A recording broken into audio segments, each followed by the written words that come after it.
সরিষা ফুলের হলুদ বরণে সেজেছে সাতক্ষীরার মাঠের পর মাঠ। চলতি মৌসুমে জেলার প্রায় প্রতিটি মাঠ জুড়ে চাষ হয়েছে সরিষা ফুল থেকে মধু সংগ্রহের জন্য বসানো হয়েছে আনুমানিক 5,000 মৌ বক্স, যা থেকে 77 থেকে 80 টন মধু উৎপাদনের আশা কৃষি বিভাগের। বিস্তারিত থাকছে মোকাররম বিল্লাহ ইমনের প্রতিবেদনে। শীতের সকালে সোনাঝরা রোদে ঝিকমিক করছে সরিষা ফুল। অপরূপ সৌন্দর্যে নতুন রূপে প্রাণ ফিরে পেয়েছে সাতক্ষীরার গ্রামীণ প্রকৃতি। সরিষা ফুলের রেণু থেকে মধু সংগ্রহে ব্যস্ত মৌমাছির দল। গত বছর সাতক্ষীরা জেলার 19,025 হেক্টর জমিতে সরিষার চাষ হয়। এবারে কৃষি বিভাগের লক্ষ্যমাত্রা ছিল প্রায় 20,000 হেক্টর। তবে অতিবৃষ্টি ও জলাবদ্ধতা সহ নানা কারণে চলতি মৌসুমে চাষ হয়েছে 17,000 হেক্টর জমিতে।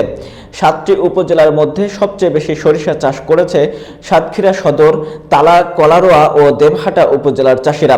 সরিষার ফুল থেকে মধু সংগ্রহে ব্যস্ত সময় পার করছে মৌচাষিরা। এজন্য মাঠের পাশে বসানো হয়েছে আনুমানিক 5,000 মৌ বক্স। প্রতিটি চাক থেকে মৌসুমে 5 থেকে 7 বার মধু সংগ্রহ করা যায়। বর্তমানে প্রতিমন সরিষা ফুলের মধু 15 থেকে 18,000 টাকায় বিক্রি হচ্ছে। ব্যবসায়ীদের দাবি, সরকারি সহায়তা পেলে দেশের চাহিদা মিটিয়ে বিদেশে রপ্তানি করা সম্ভব। এছাড়া এবারের ভেজাল মধু শনাক্তে ভ্রাম্যমাণ ল্যাবের মাধ্যমে মধু পরীক্ষা করছে নিরাপদ খাদ্য অধিদপ্তর। সাতক্ষীরা জেলা নিরাপদ খাদ্য কর্মকর্তা বলেন, মোবাইল ল্যাবের মাধ্যমে এর আগেও মধু পরীক্ষা করেছি। এইভাবে আমরা মধুর ভেজাল শনাক্ত করেছি। এর মাধ্যমে আমরা মধু ব্যবসায়ীদের একটি বার্তা দিতে চাই, তা হলো কেউ যদি মধুতে ভেজাল করে তাদের আমরা আইনের আওতায় নিয়ে আসব। কৃষি বিভাগের কর্মকর্তারা বলছেন, সরিষা ক্ষেতের পাশে মৌখামার স্থাপনের ফলে মৌমাছির মাধ্যমে ফুলের পরাগায়ন বৃদ্ধি পায়। ফলে সরিষার ফলন বাড়বে 10 থেকে 20%।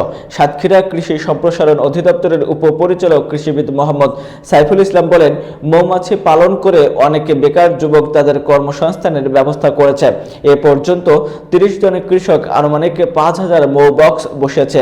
আশা করছি আমাদের লক্ষ্যমাত্রা 70 থেকে 80 মেট্রিক টন মধু উৎপাদন এবার অর্জিত হবে।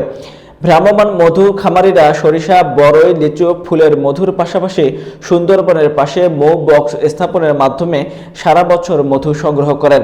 এই খাতে কর্মসংস্থান হয়েছে জেলার প্রায় 10 থেকে 15,000 মানুষের।